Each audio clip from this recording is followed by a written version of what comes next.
evening. Welcome to another episode of Moke and Friends. Today I have Mr. Ty Gibson with me.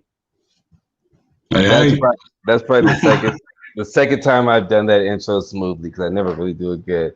But I got Ty. Ty, how you doing, man? I'm doing well. How you doing tonight, Mo? I'm pretty good. I am pretty good. I am pretty excited to speak with you because I haven't really ever talked to you really. I think I've met you once in life, and I Yep, think yep. it was I remember. Yeah, yeah. well, it was South by, wasn't it? I believe Was it so. South by? Yeah, On and Sixth Street. Yeah, yeah, yeah, yep, yes, yep. Yeah, I got a good memory, man. For the most part. yeah. My lady will tell you different, but So how are you, man? You're back in Austin. I thought you moved. Yeah. So I was in Austin from 2007 to 2018, and then June of 2018 I moved back home to Washington D.C. Hmm. and spent almost 2 years there. Got laid off because of COVID. Started I lost my job, so I started to wonder what the hell I was going to do. Yeah. And so originally I wanted to start a program and a company for built around the communities for children. But once I realized that COVID wasn't going anywhere anytime soon, I was like, all right, I got to shift gears, and I ended up starting Prepare for the Plug. I Okay. didn't know the name. I didn't know the name of it when I left out, but my good buddy Rob Flame, shout out to Rob Flame. I was explaining to him. I was like, the one thing that I feel like I do is I get people prepared for the plug, and he was like, well, shit, man, that's it. I'm like, Now, hell yeah. before you go on, because I don't want to jump into that just of yet. Okay, yeah. Uh, for some reason, I could be wrong, but for some reason, I always thought you were a coach. Yeah. So, shit. Okay. For the last, I'm gonna say 17 years, I've been involved with youth sports. Mm. As a coach, the last, I'd say 7 or 8 years, I've been a program director. So I was in charge of running the programs, hiring, firing, uh, Yeah. organizing, email, communication with parents, communication with the coaches and staff, and that was really what I wanted to continue doing. What That what was what were you coaching? What sport? everything: Mm. soccer, t-ball, coach pitch, basketball, flag football, soccer. I even started coaching lacrosse, which I don't Really? know anything about. Yeah, but I'm good enough with kids that I could, that I knew enough of the skill set to at least tell them, hey man, keep hustling. Hey, Yeah. there you go, there you go, there you go. So I was always a good encourager, right? So that helped me get by the lacrosse factor, or not Yeah. knowing what I was doing. Yeah. Yeah, that's crazy. So you're into sports, I guess I would say. Yeah. Well, I mean, not anymore. Not Well, anymore. no, I mean, like into to watching sports. Yeah. So I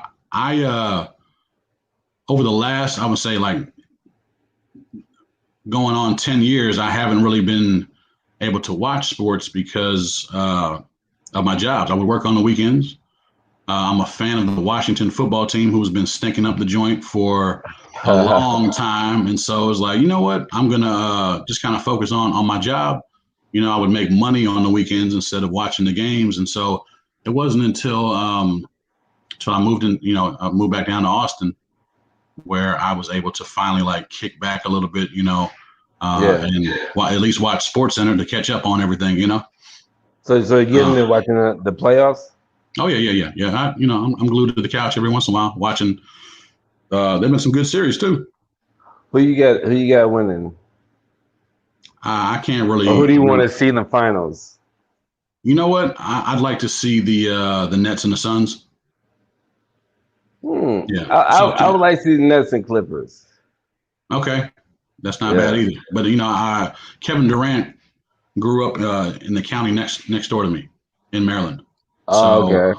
I know he catches a lot of heat for doing some of the stuff that he does, but that's one of my favorite players for sure. Yeah. Yep. Okay. So now let's get into music.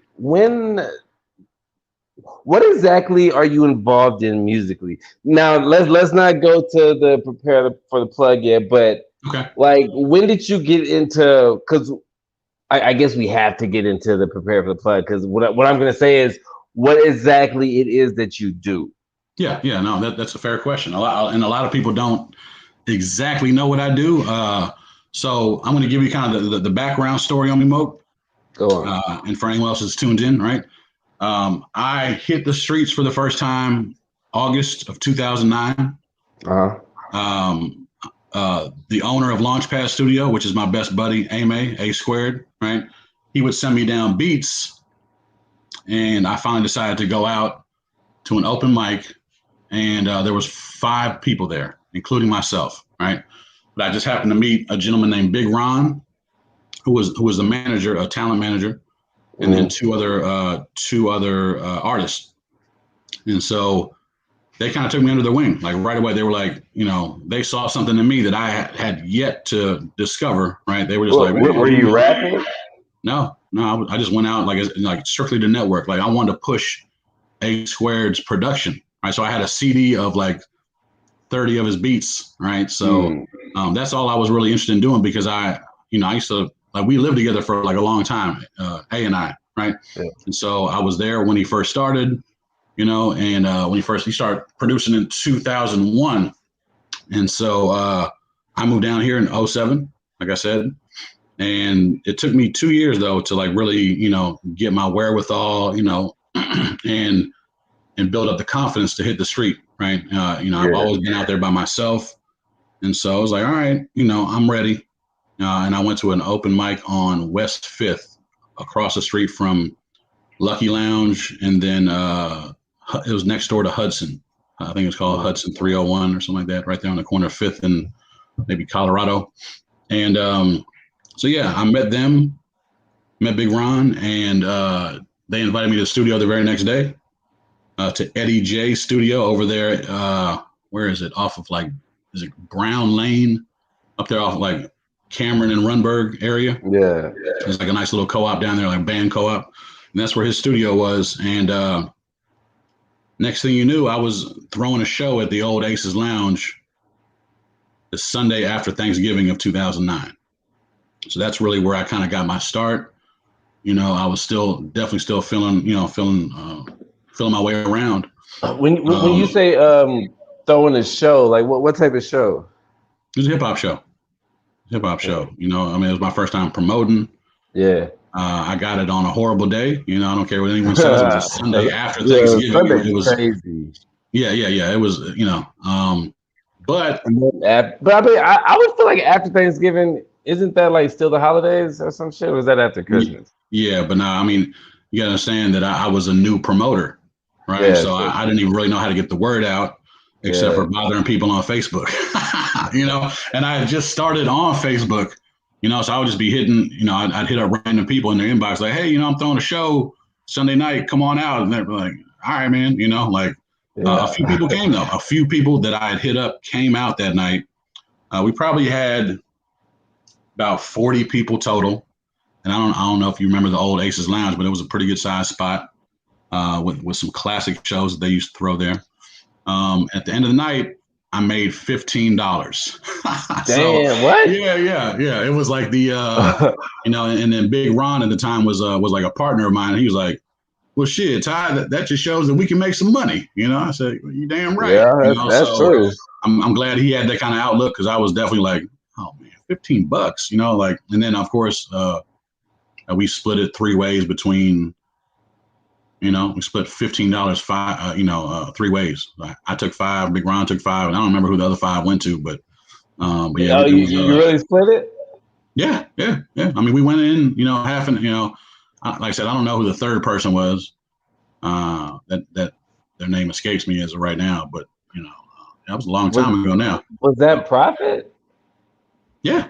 Oh, okay.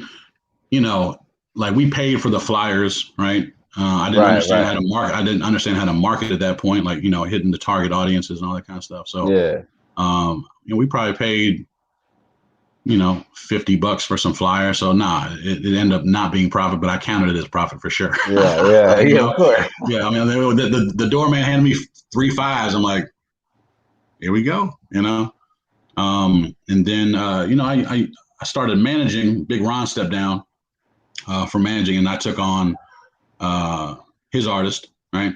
And that lasted about 8 or 9 months, and then we decided to part ways. And so I originally got my feet wet being a manager. I mean, from a promoter, not knowing what the hell I was doing, to then not knowing what I was doing as a manager, right? So I was just kind of thrown into the fire. But the artist was definitely talented.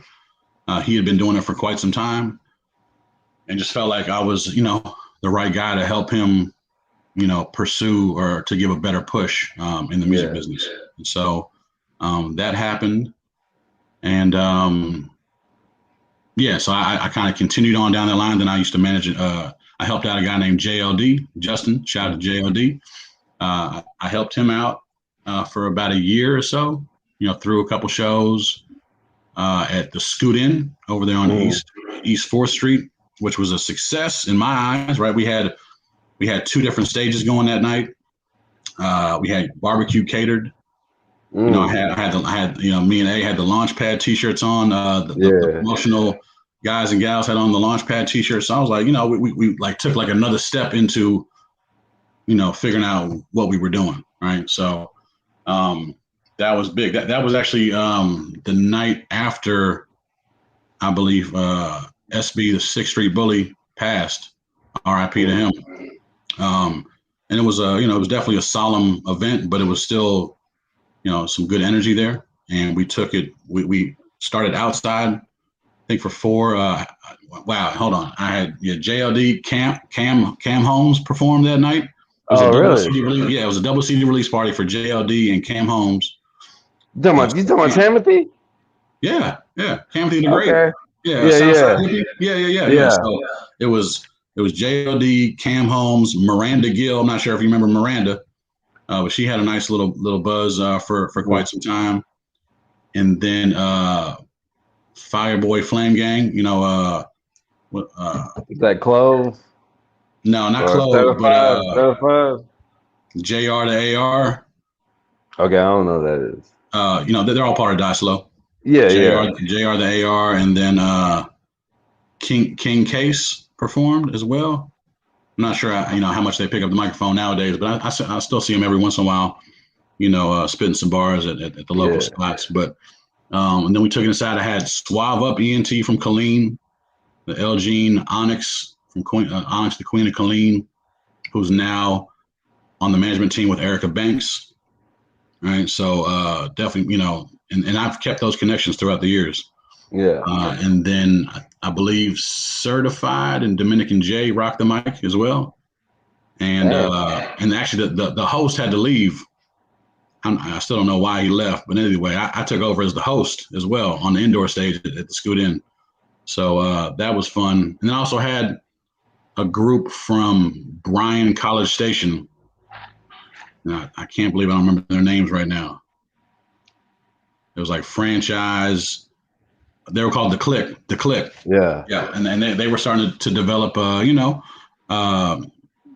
some sort of buzz, right? They had a wonderful manager. Shout out to Chandra, Diva Down ENT. So that was my first like show, right? Where I was like, all right, I kind of know what I'm doing now. I made it free because I already knew that, I had to make it free, right? Because I'm still still getting my feet wet as a promoter, right?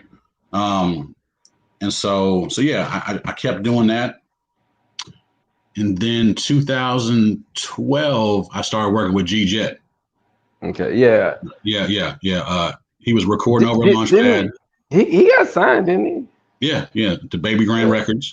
Yeah. Yeah. Whatever happened with that? Man, a whole bunch of stuff, but they put him on so 2015 South by Southwest, they performed at Austin City Limits. Yeah. Right. And he rocked with J. Cole. It was the Yeah, Dreamville yeah, takeover. It was yeah. I remember that. G Easy. Now that I'm looking back, it's like J. Cole, G Easy, Redman, Joey Badass. Um, I'm not sure how it's pronounced. It's like Maiden TYO. I'm not sure. Oh, made in Tokyo. Yeah. Yeah. Have you Uh, seen him? He's like 4'6" or something. He's really short. I have not. So um, when they booked Jet for that show, that was our first time actually meeting the label. Right. Okay. We had been on, obviously we had worked out the contract, but that was our first time meeting everybody. So we were actually backstage having a meeting while all those other big performers were going on, which is like, shit, 'cause I definitely want to Yeah. watch J. Cole, I mean, he Right. was, I didn't much care for G Easy. Uh, um, but Redman, of course, I grew up listening to him, Yeah. so that was a little bit of a disappointment, but it was also like a really exciting time because we were sitting down with the label. The A&R was there, the CEO was there, so it was cool. And then the following year for South, no, I'm sorry, they flew us all up to perform in New York as well. Webster Hall, the world famous Webster Hall with Mm-hmm. GZA, Freeway. Mm. Uh, what was the group's name? It was like a CD release party for a group that was under their label as well, and I can't remember the name right now, but. Then the following year, 2016, he performed at the Austin Music Hall with Kevin Gates, Wale, Travis Scott, Wow. Little Uzi Vert, Flatbush Zombies. Uh, who's the other guy? 21 Savage. So Man. they were all artists, on the verge of doing whatever it is that they're doing, right? So Right. it was just it was a wonderful show, and so I got to experience those kind of things, I'm not going to say like fairly young in my career, right? But like it definitely helped me get to the point where I'm at now. Like, cause I'm definitely, observant. I like to learn from the business Yeah. side.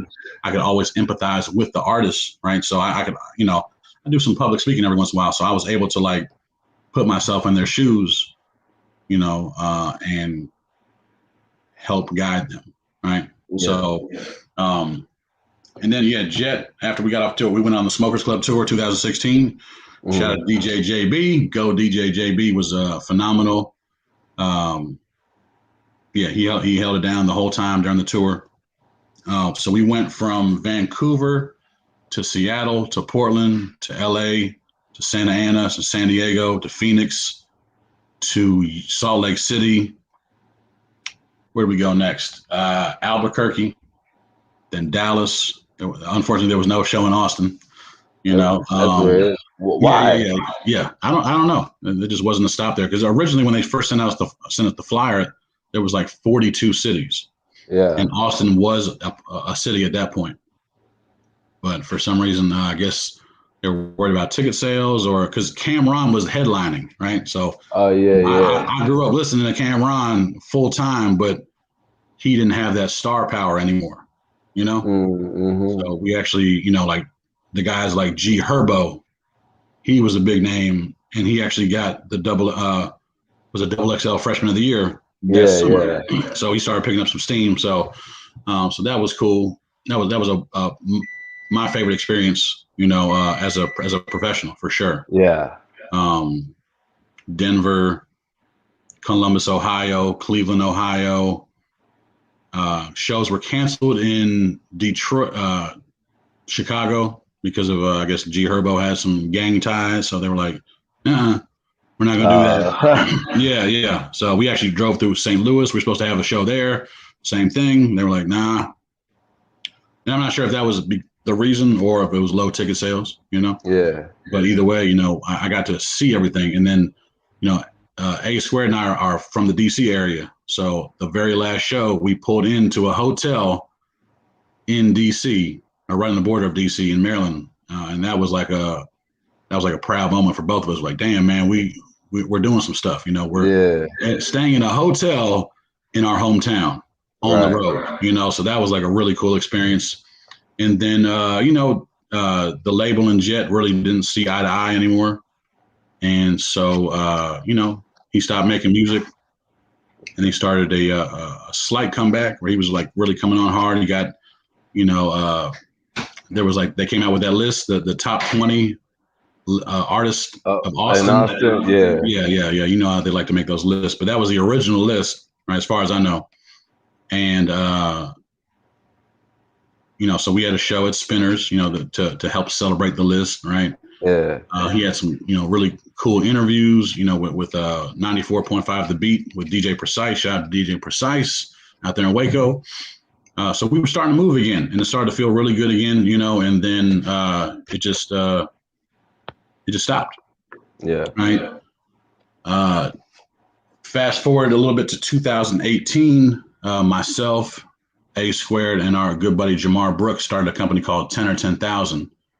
Right, and we booked Meg the Stallion before Meg was Meg. Right, we had Oh, a wow. daytime party. Yeah, we had a daytime party at the Nook right there on 6th Street, and you know, I had a bunch of performers, and but yeah, and Meg put on a hell of a show, you know. And I know that Wow. Meg, I know that Meg was like, she was like just starting off, but you know, I remember like certain women going like, she's nasty, you know, how can y'all, you know, and now they're fans of her, of course. Yeah, yeah, of You know? course. So yeah. But it wasn't too long after that show that I ended up moving back to DC. Okay. You know, my mom, you know, had breast cancer, and so it was just like, you know, and I kind of felt like I'd hit a ceiling here in Austin. Um, and I just wasn't sure what I wanted to continue to do, you know. Yeah. And so I went home, got refreshed, and then last May 30th, I started my trip back down. All right. So last May 30th, you started your trip back down, and Yep. so we fast forward, and now it's prepare for the plug. Yes, sir. Yep. Now, explain to me what this means. Okay, so prepare for the plug is essentially I'm trying to get everybody to be presentable, right? Whether or not presentable enough to have a conversation about an investor, a partnership, sponsorship, or a potential record deal, right? Because you know they don't do artist development anymore. Right. For the most part, there are some artists out there that have like money behind them and big names behind them that help groom them. What's the goofy guy's name? The white dude. Eminem, No, not Eminem. MGK. No, he's a goofy dude, like kind of like curly hair. Oh, He's fairly Carrot new. Top. Oh, No, wait, you talking about a rapper? yeah. He's being groomed by DJ Drama Oh, and Jack Harlow. yeah, Jack Harlow. Jack Yeah. Harlow was developed. He was developed, right? So, but he had, Well, I of mean, course, why you say that? because you didn't hear about him for years, but Drama and Cannon were working, you know, behind the scenes with him to help prepare Okay, him. I get what you're saying. Yeah. You're saying they just help prepare. I thought you're talking about like an industry plan. Okay, I see what you're saying. Yeah. So, so that was the point behind it. I felt like I had the trusted resources in different categories, right? Because I don't do everything, right? But I am a coach to the artists, right? I'm a coach to my clients. And so I needed to know that if I sent a client elsewhere for a marketing campaign or an Instagram campaign or a stylist, that I had those people in place that could help them because of my prior relationships to them, right? Because I've been developing relationships the whole time. So it was like, all right, now I have these trusted resources. I'm going to talk about that a lot, the trusted resources, because, you know, for independent artists, you know, if they spend some money and don't get the product or get ripped off, I know that ends up being a really discouraging thing, right? And so, and then you have the artists that are like, they get discouraged. So then they're like, all right, I'm gonna do my own artwork now. I'm gonna do my own singing. I'm gonna do my own rapping. I'm gonna do my own beats, because they felt like they couldn't depend on people, right? And then typically that ends up being a train wreck, right? When artists try to do everything by themselves, it ends up, not equaling out to a high success rate. All right. So I felt like I had, I'd done a good enough job building up my reputation in Austin, right? As just being a good guy, a good, genuine dude who knew certain things about the industry, right? So then I was like, all right, I got to go back down there and start it up. On my way down to Austin, I drove through Pittsburgh and saw my good friend Jamal Woodson. Shout out to him. He is the station manager, program director at Whammo, a hip hop station in Pittsburgh. And I hadn't seen him since I grew up with him from like third grade to like sixth grade. Yeah. And then we both went to different schools. And so I hadn't seen him in like 20 years. But it was like we never left each other. It was like a really cool feeling. He had a couple boats. He was like really showing me around. And he's like, how would you like to work at the radio station? And I was like, oh shit, this might be a good opportunity. But he wasn't gonna be able to offer me the job until like COVID started to slow down. So I was like, you know what? I'm definitely gonna keep that in consideration. Yeah. But I had another plan. I really wanted to make it back down to Austin, where because in DC, everything is overpriced and overhyped. Really? Oh man, big time. I mean, like I can go to guys right now in Austin and get a music video done or get anything done for a really fair price.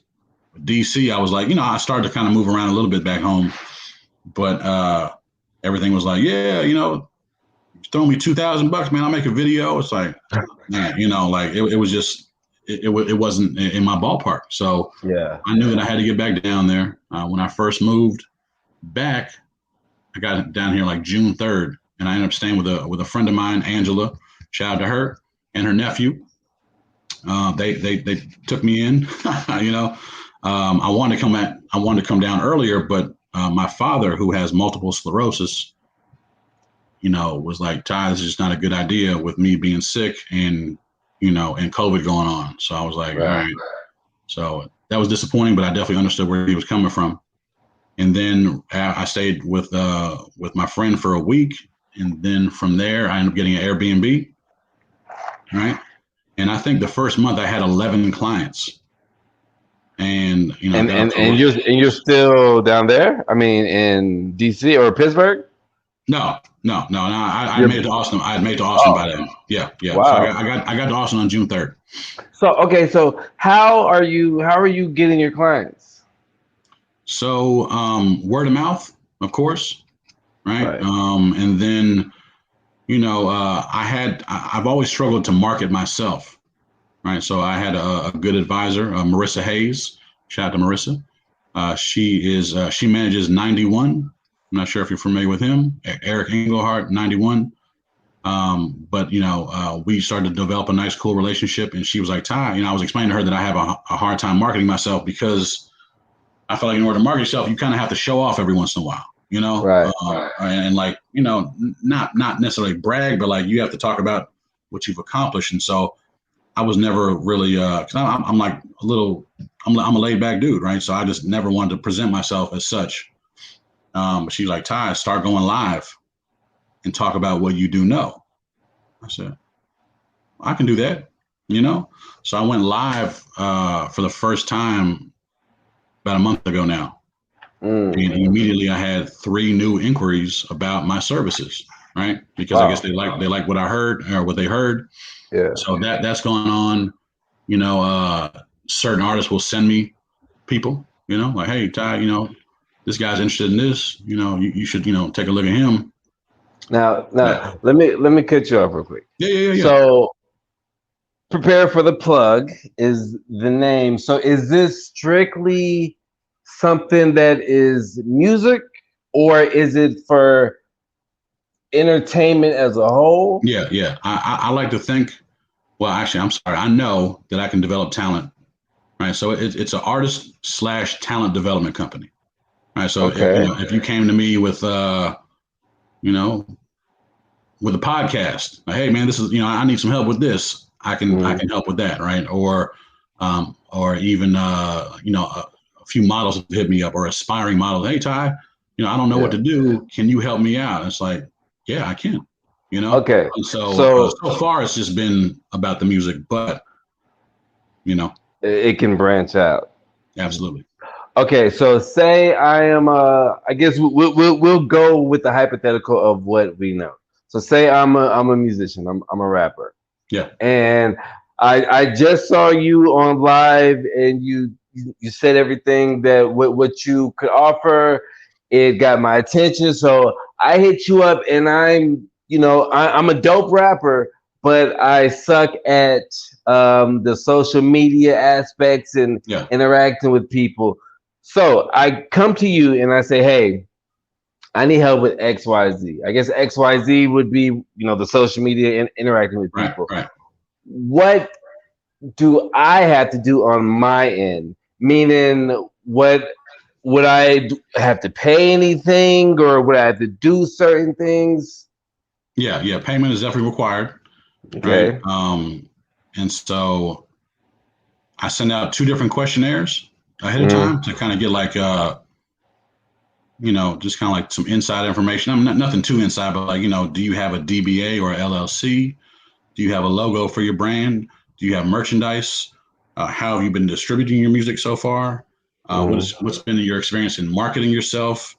Do you work with a booking agent? Do you work with a publicist? Like just all, like there's like 16 questions total. I think maybe 8 per questionnaire. Right, so Hmm. once someone inquires about the company, I send them that. I send them the first one, and then once they pay and we start getting rolling, then I'll say, "Here's the next questionnaire." Right, Okay. it's a little bit more in depth. So I finished the questionnaire, I pay, and then you said another questionnaire, a more in Yep, depth question. yep, Okay, yep. so then I finished the second questionnaire. So at this point, as a I guess as an artist, am I paying monthly, or am I paying by the job? Meaning you get a percentage if it's a paid job, or Yeah, no, it's all paid monthly, and it's all month to month. I didn't want okay, to be the guy to like lock in people with contracts. I'm just not. I don't ever right, want to make anyone feel uncomfortable. Right. It's right. my job to make people feel comfortable. Right. So, I'm not signing anybody to death row. You know what I mean. Yes. Yeah, And so I just have never been comfortable forcing activity. Even though I would get paid, it's just not my style to do that. So everything is month to month. There is an agreement that you have to sign, which just says, these are recommendations to help push your career forward, right? You can't take what I send you and start your own company, right? okay, Within a year of you signing up, and then you might not become an overnight success. It's pretty much the gist of the agreement. right, And so once that's all taken care of, once they sign the agreement, then we do an onboarding process, right? yeah, Which we go over the SWOT analysis, strengths, weaknesses. I don't want to give out too much information, man. I don't want y'all stealing my yeah, juice. yeah, yeah. You ain't No, got you ain't no, got to do no, no, that. no, no, no. That's fine. I don't mind sharing it all, but I was just kind of being funny. But we go over strengths, weaknesses, opportunities, and threats of your career, right? Strengths are going to be strengths, weaknesses, of course. Opportunities, meaning like, during your tenure in the music business, who have you connected with that can also help push your career forward? Like, oh yeah, I got a good relationship with Manny Fresh. He loves Yeah, what I do. I was, okay, so that's someone to reconnect with, you know, um, or not reconnect with, or just connect with again, right? yeah, So, and then threats, of course, are like, job stability, right? Which is, you have to have a budget in order to, maneuver through the industry. And then COVID has been called a threat before because, a lot of artists feel like they need to perform in order to blow up, right? Which is, right. it's not necessarily the case all the time, right? You have to have Right. the whole package in order to, to get some kind of success. So they have to know how to market. They need to, they need to know how to, find the right publicist for what they're trying to accomplish. Wait. So are you saying the artist needs to know this? Yeah, yeah. So what I do, Moke, is I lead them towards. I mean, I have my own specialties of what I do, right? But Right. I try to lead them towards my trusted resources that can take care of the other things that they need. So you're not a manager. I am not. I am Okay. not. I mean, So I manage one guy. Well, actually, I'm starting to, to to dip my toe back in that category because now that I realize what my clients need from me, sometimes it is for me to wear the managerial hat, right? Yeah. But only when I've identified, all right, man, this guy's been working with me for 7 months, and for whatever reason, he's not getting off the ground, So now it's like, all right, let's talk about something different. I'm willing to take you on, and put on my managerial hat. That way, I can guide you a little bit differently, right? Right. Every artist that I have is at a different level, right, as far as their career goes. And so, and I always knew that, but it took me, a good 7 or 8 months to like finally buckle down and go, okay, here's what he needs, here's what she needs, and then I was like, hey, are you okay if I wear that hat? And they're like, shit, yeah, Yeah. And so that's been something I've been doing of late. CP Looney is someone that I've been working with for ever since I stopped working with Jet in late 2017. So, I really took him under my wing, and just, but he was coachable. He was patient. He was coachable. And now he's building up a name for himself, The funny thing is I've seen that you've been managing CP Looney for a while, and how much of an idiot I am. Because I was talking with Kid Jones a couple weeks ago, and I always thought LNS crew, LNS meant loony nigga shit, and so when I saw CP Looney, I saw CP Looney, and then I think I was friends with him on Facebook or something, and he was going under, his name was Looney Washington, and so in my mind I was like, oh, this nigga must be Tank's brother. Right. And then literally, like, for a long time I thought he was in LNS until like maybe a couple months ago. So that's my idiot thing. But I never really just paid attention, just because I just don't pay attention to a lot of things. But I started, going through your shit. And seeing what like the type of artists you do promote and everything like that. But I started watching his stuff, and it's very nice. Like, it's very professional. You know what I'm saying? Like, the quality, the music sounds good. How did you find him? Like, how did you find Jet, and then how did you find him? So Jet was already recording at Launchpad with A. Okay. Right. He'd been there for like a year and a half, and then we met. A-May called me. He's like, Ty, man. He's like, Jet's gonna be down in the studio today, and I never met him before, so he's like, come on down. And it was a time where I had some free time, so I drove down just a couple exits away on the Burnett Road, and we shook hands, and it was just like, it was almost like, it was like meant to be, it was like, damn. Okay. And then, we started having just, good productive conversations about, kind of where he needed help. And so then we hung out. We actually went to a show in Killeen with Crystal the Unsigned. Shout out to Crystal. That's my homegirl for sure. And she was putting on a show, and Jet and myself and another young lady were the judges, right? It was the first and only time I've ever been a judge. Excuse me. I won't do that again. But it was cool because I think that also helped me get to kind of where I am right now. The way people look at me, I was like, okay, people look at me as a judge, but I think I wasn't comfortable with it. But I had a couple of drinks, so I was like, all right, I was a little more laid back, and or I'm not laid back, but like loose about judging, right? And so we drove up there together, and then we went to IHOP afterwards, and everybody was looking at Jet like, yo, like just staring at him. So that's why I was like, man, like, all right, that was like the first glimpse into like, all right, people think that he's a star already, Like, it was a late night IHOP trip too. It was like, 2, 3 in the morning, and people were just, it was crowded, and everybody was just staring at him. He had, he wasn't even too flashy. I think, like a little chain, and but Jet always had the bald head and the silver eyes and all the tats, and so he looked like a star. Yeah. And so I saw that, and I definitely had to ask him. I was like, hey man, because I I don't use the N-bomb at all, right? So I had to ask Jet. I was like, hey man, I was like, you know, do you use the N-word? He goes, hell no. You know, he's like, my kids are mixed. You know, he's like, I would, you know, and so I felt way more comfortable. I was Well, like, okay, he was white. yeah, yeah. He's actually, I thought he was like Mexican or something. nah. His roots are like Czechoslovakian. So Wow. yeah, and so started, you know, I was like, okay, now I, you know, because I already knew that he was dope, you know, and I Yeah. knew him from being a battle rapper and being real aggressive and like just, you know, he had that look to him, and so you know, I Well, started. what if he would have said that he does use the N word? I wouldn't work with him. No, No, fair. no, I can't. You know, growing up in Washington D.C., you would get stolen the mouth for using the N word. You know, I mean, and weird so question too, but are you white? yeah, yeah, yeah, yeah. I thought you were something else. Yeah, no, it's okay. I mean, I used to get that a lot as a high school kid. People like, oh, you Yeah. know, I heard you're mixed. It's like, nah, you know. I mean, my dad is like more olive skin, right? Like, you know, Yeah. like Mediterranean look, but you know, Mm.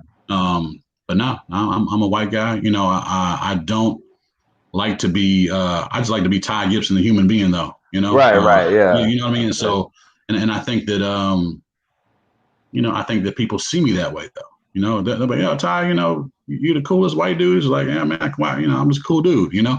And Yeah. so, you know, I never know how to take that, you know, I mean, I know that that's a compliment, but I just like, I kind of brush it off a little bit, you know? All right, man, thank you, you know? Yeah. But nah, I don't work with white artists that use the N word. Like it Right. just, it goes against everything I believe in. Yeah. Well, I was approached by one years ago. Like, you know, he asked me how his performance was, and I was like, man, he was like, you just dropping the N-bomb left and right. I was like, you're gonna have to, you know, you have to make up your mind on what kind of white artist you want to be, you know. And I Yeah. was like, so yeah, that was something I can never get jiggy with at all. Like it's just a big turn Did, off. when Jed signed the Baby Grand, did y'all start like a manager relationship where Yeah. We had been so Jet and I connected September of 2012, and mhm. shortly after that, Reno Dudley, shout out to Reno Dudley, Shout out Reno. through the What It Do family reunion at the Belmont, Mm. right? Where you know with Black Mike and Gerald G and Magno and Rapid Rick, and I'm sure I'm leaving out some people, um, but yeah, he threw that show, and Jet was on the bill. So that was my first time seeing him live, you know, and like, you know, and spending some time with him. So once I Yeah. saw that, I was like, man, he, you know, the chicks were like, oh my God, he looks so sexy, you know, like, you know, so I was like, all right, that's a good sign though, you know, I mean, but You Jet know was one happy. thing I just remember? I'm sorry. I'm sorry. No, you're good. I before I moved to Austin, like around that time, I lived in West Texas, and I remember how I know Jet. I remember they had a West Texas rap battle Yep, league, and I yep, think yep. they had hip hop fest there, Okay. and I performed on it, and Jet performed on it, but I think he went more so either he went during the day or he was the headliner. Yeah. But I noticed there was something that happened, and he said, "I don't give a fuck. They paid me already." And so I knew he was kind of official there. But that's where I actually first saw him. Yeah, And yeah, then when I came to Austin, I mean, because I don't think I've ever really crossed paths with him too many times. yeah. You know. No, well, he But, didn't leave the house much. He did not leave the yeah. house unless he had a show. I mean, and that was the thing that I liked about him though, is that like Crystal, the ensign, threw a show at the Victory Grill. It was one of her like benefit shows for like to feed the homeless, Hmm. which is a wonderful event. But a girl that I was cool with, her name was Dolores. Dolores, I introduced the two of them together. I was like, Jed, this is Dolores, and she was like, she came up to me after. She's like, I feel like I just met a ghost. You know, she's like, she's like, I couldn't believe I just met him. You know, and Yeah. that's like how often do you see Drake just cruising down on, in Toronto, on the streets of Toronto, Yeah. right? Like, so he had that mindset, like, I don't want to be seen as a regular dude. I want people to see me and have a reaction. which is Right, exactly right. what, and so that was always a cool thing for me. But, I definitely liked having him with me, to go network, but it was just like, he had 5 kids. Okay. So, and a wife. And so it was like, what is he supposed to do? What am I, from one grown man to another, how am I going to tell him, hey man, you need to leave your kids alone and come out with me and network on a Tuesday night? Like, now that just wasn't going to Yeah. happen. Right. So I definitely understood that, but I always enjoyed having him with me though, for sure, because people would see me and they go, well, shit, where's Jet? I'm like, Yeah. like I was cool with everybody, but they wanted to see G, you know what I mean? Right, right. And so yeah, yeah. I forget where we left off, but I think I was talking about, the IHOP and clean, Yeah. and then becoming comfortable once I found he didn't use the N word.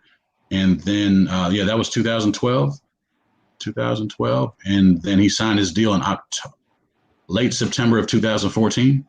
Mm. But we had to keep it a secret though, because they were, trying to give him some good looks and have people go, oh shit, like Jet's starting to get some good looks, like Yeah, doing the yeah. show at Webster Hall. And so they didn't announce that he was signed until 2016. And when they re-released, so between Ame and I and Jet, we put out 3 different projects: Right. Born Broke, the mixtape; Living Good, Live Good, the mixtape; and then Die Rich was the project. So we were giving out 3 CDs of the mixtapes, and then Mm. once Die Rich came out, I think I sold 82 copies the first 2 nights I went downtown.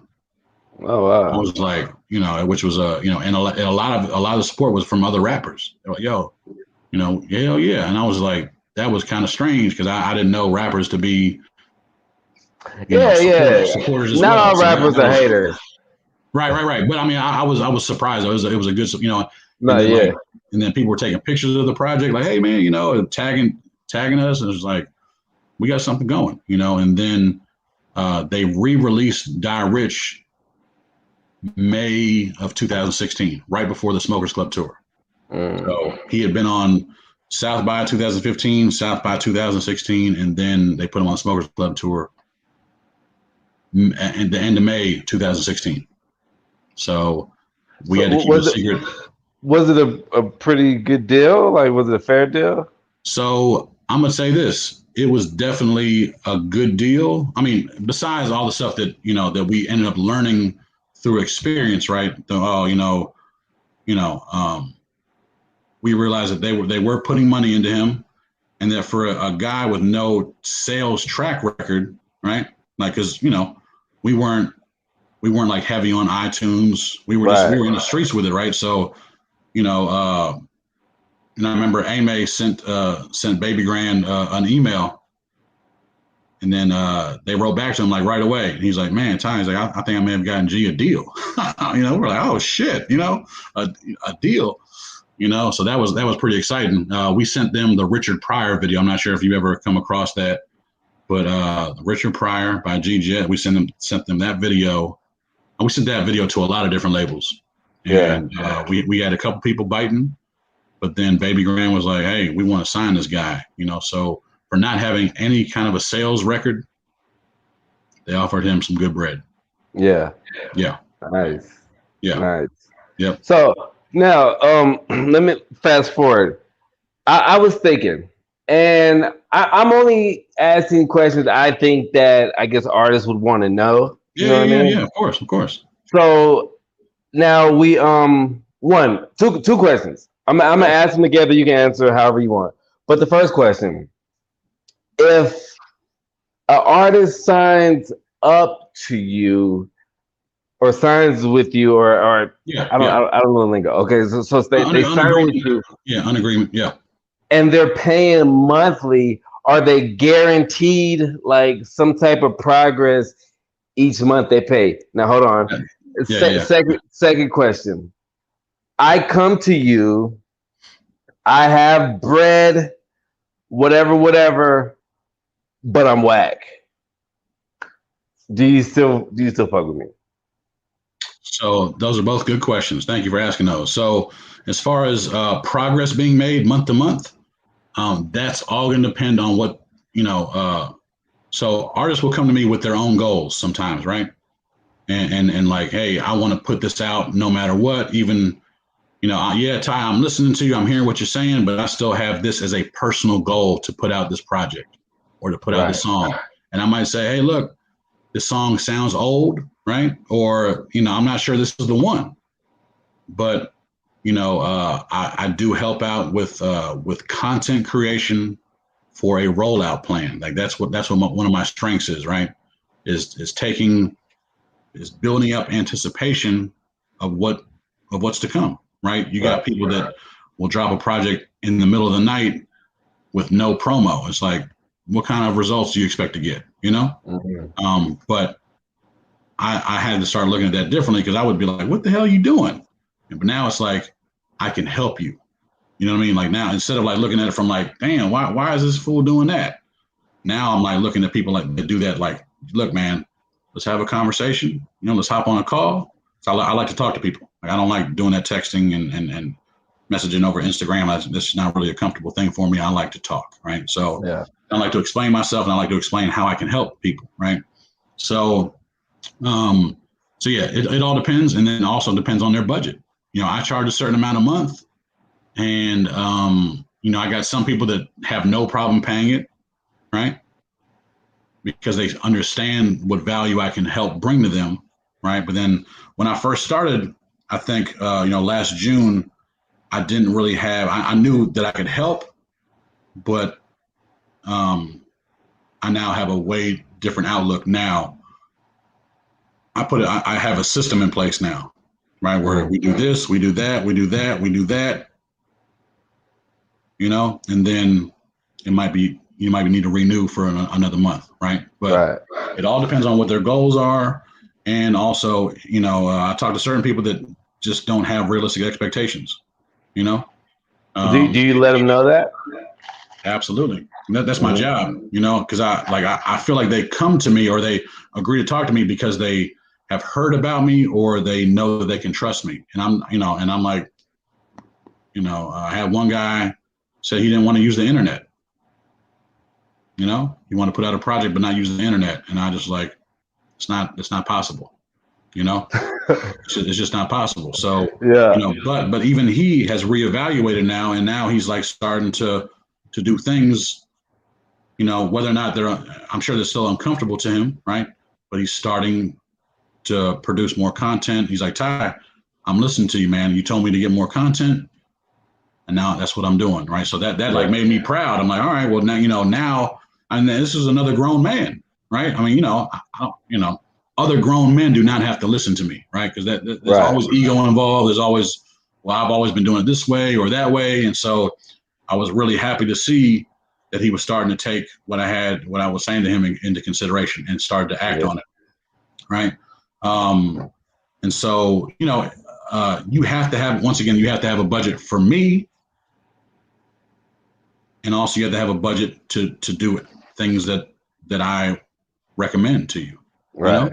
like if you don't have the bread, it's just like, I can always help you make some kind of moves in the right direction, but if you only have $75 after you pay me for marketing and for content creation, I'm going to recommend, hey, let's do a consultation call instead of signing up with me for the month. You know, Yeah. Okay. consultation is way more affordable than the monthly fee, Right. right? So, Yeah. and that's something that I think that people enjoy about me is that I'm honest. I'm a straight shooter. It's like, hey man, because on the bottom of the first questionnaire is like, what is your monthly budget for marketing? And some people say $100. So You know, do you charge everybody the same price? oh yeah, yeah. Well, I have raised my prices one time. It was in April, right? Because I realized that I was undervaluing myself and undervaluing what I bring to the table, right? Yeah. And it's like, an artist with zero guidance is going to continue to spin their wheels and not go anywhere or make Right. very, very slow progress. And so me having that experience, that hands-on experience, from a managerial standpoint, from, just a business point, business aspect, I was able to like I had to, because it also wasn't paying my bills. Right. I was like giving the shirt off my back to all these other people, and then not even having enough bread, to like live my life. And so, Yeah. and then I'm not sure if you saw, but I ended up having a reality show filmed on me, following me around for Prepare for the Plug, right? Wait, Which, really? yeah. I'll send you the trailer in a little bit. It was weird for me to see myself on camera, right? It was definitely strange, but I enjoyed it. And my hopes were that it always created new opportunities for my clients. That like, Right. if the spotlight has to be on me, I want to create other opportunities for my, for my clients for sure. Yeah. So yeah, we filmed from like November 12th to maybe the day after Christmas. Shout out to Pop Austin Media. And, they approached me about the show. And I'm like, because I always knew that I was going to be myself, right? Because I've never switched up. So I was like, I'm Yeah. comfortable.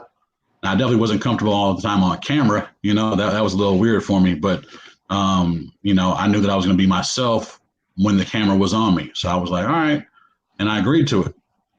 And so that, and then when they posted the trailer, they had over 100 new subscribers that day. All right, to their website.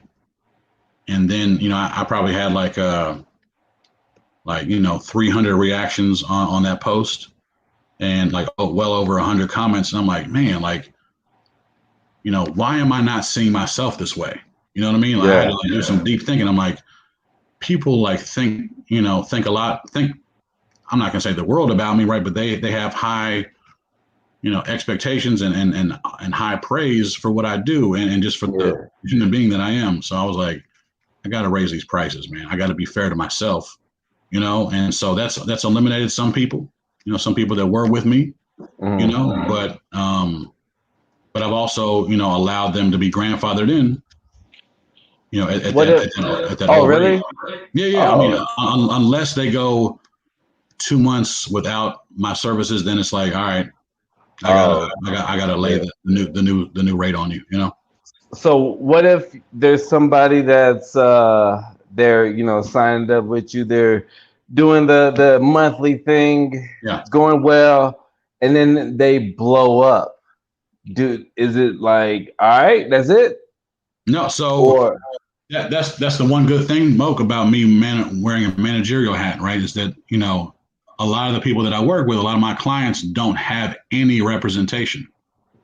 So okay. me building up the trust between these clients of mine, I'm going to be the first person that they hit up, And so I Okay. can, but I have nothing in place to like, hey, if you sign a contract for $1 million, a certain percentage is going to go to me, right? I don't Right. have that worked out. My new fiance is like, babe, you got to do something, you know.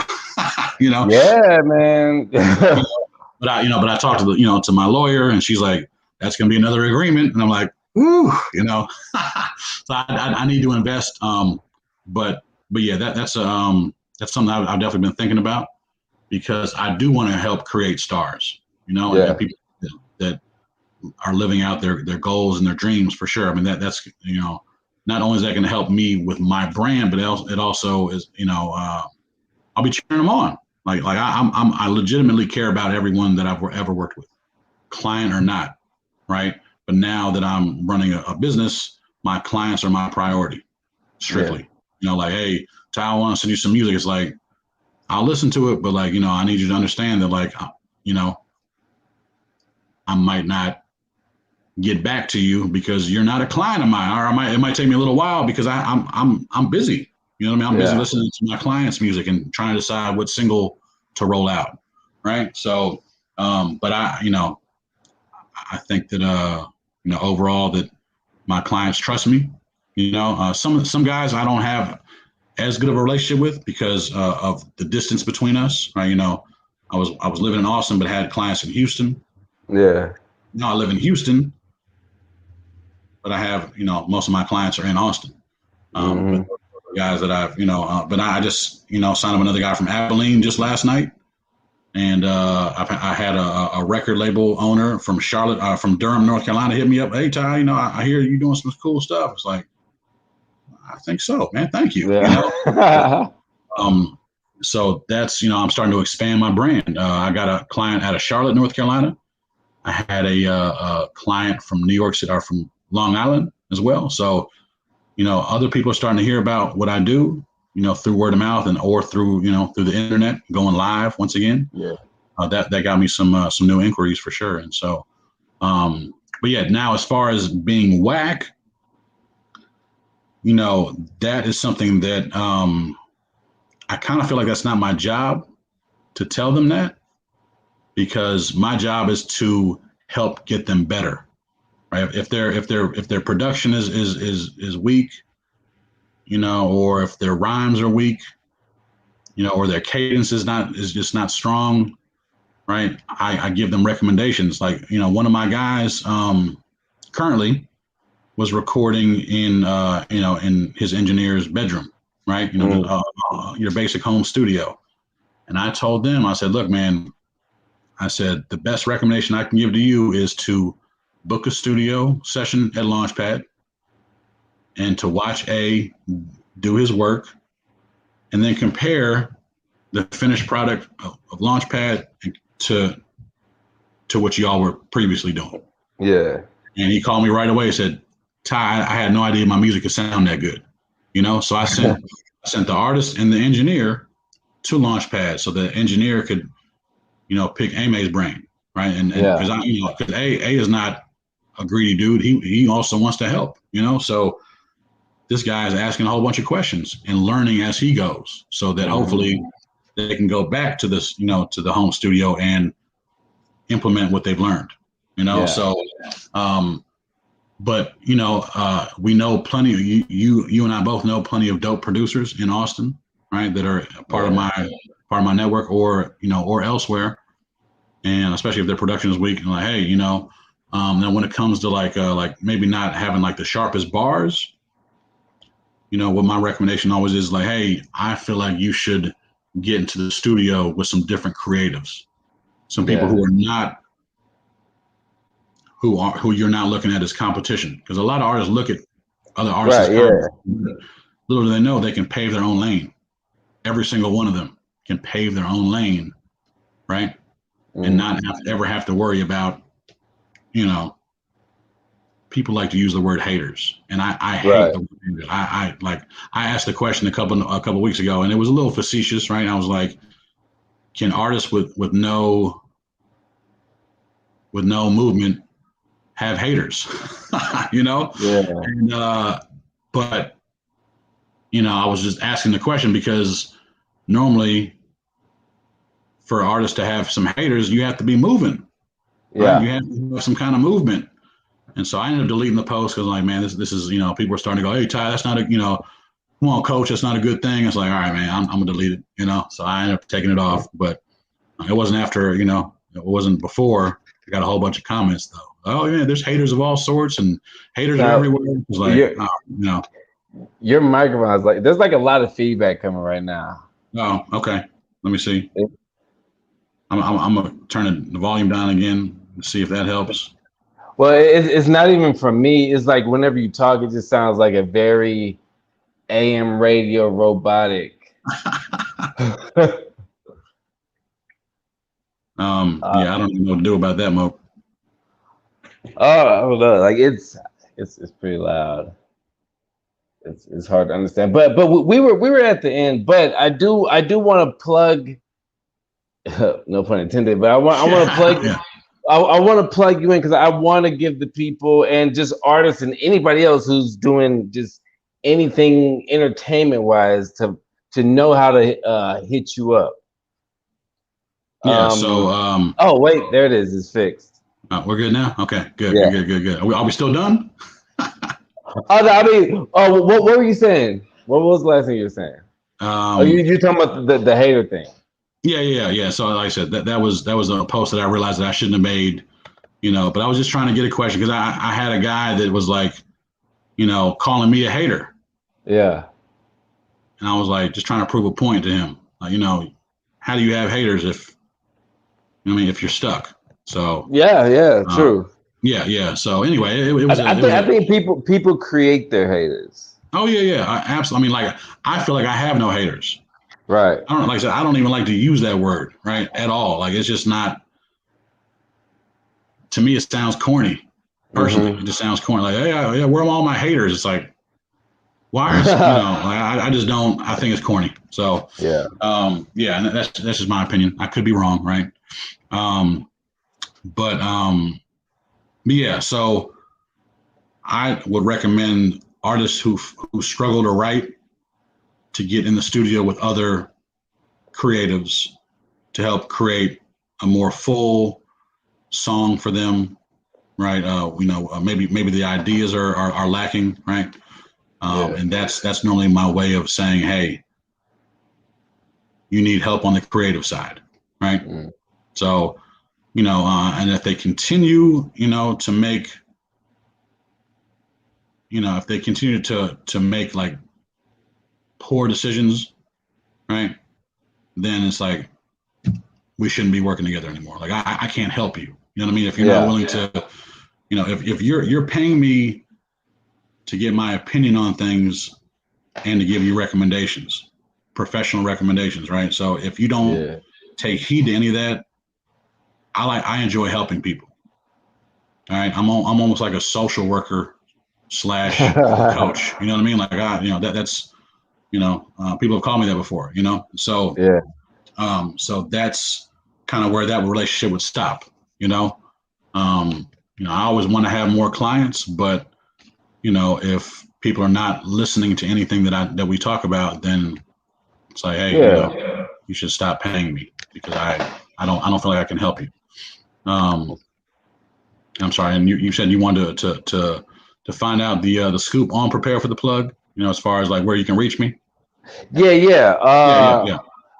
I mean, let me put your name back up here just so people can know your name if they want to Yeah. add you. But yes, how would one find you? Whether it be people who would want information, or maybe if somebody wants to get some consultation or Yeah, wants to yeah, sign yeah, up with you. absolutely. So you can find me on Facebook. Definitely, that's my preferred platform for social media. It's Ty Gibson. There's a couple of other ones as well, but um, you can add me on either one of those, and I'll make sure I find you. But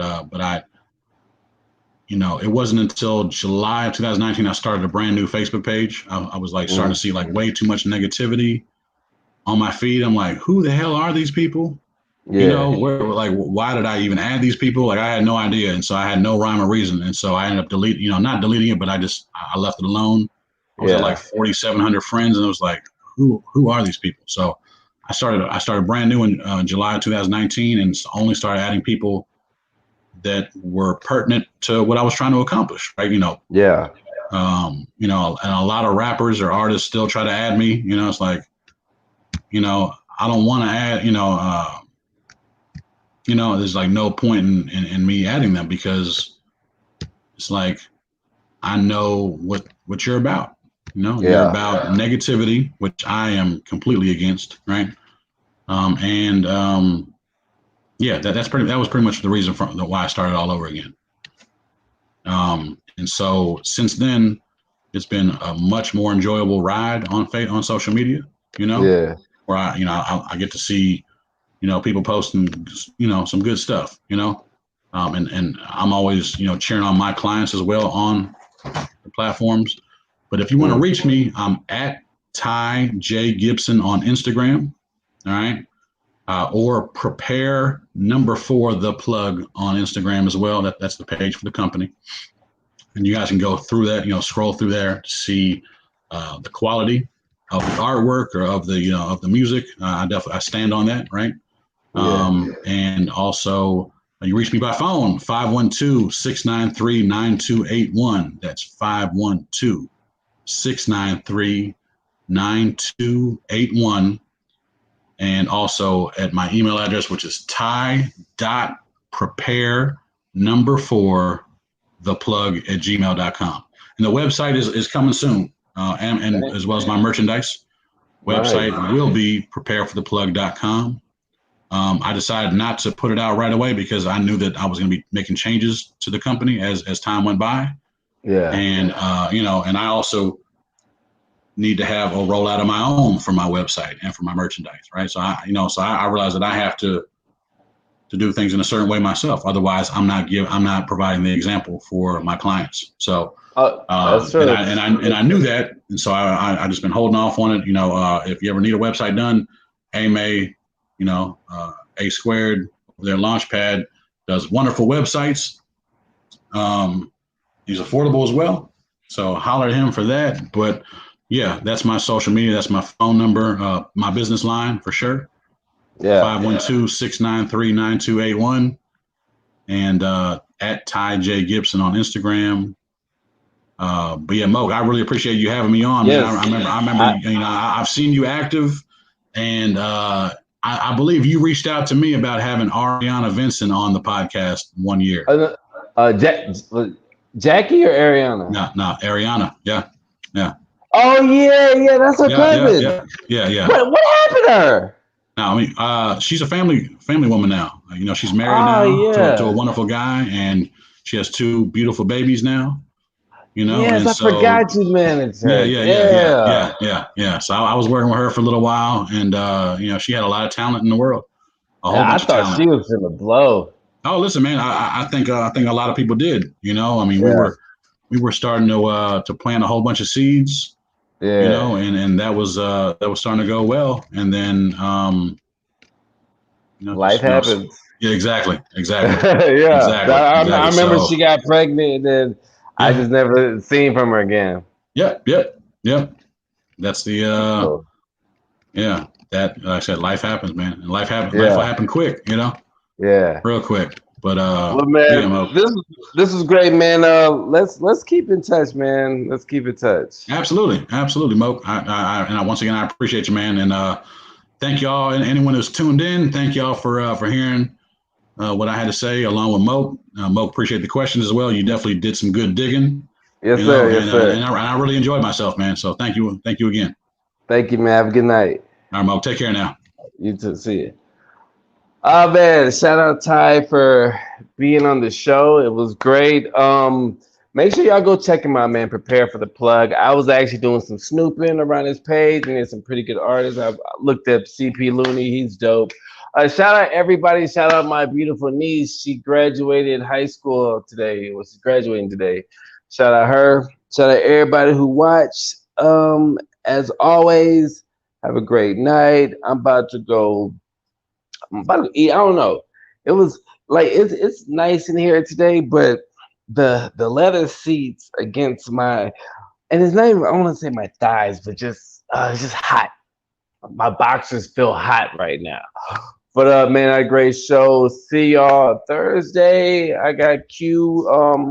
And shout out my co-host who's never been on the fucking show. Maybe one day you'll be on the show. Peace, nigga.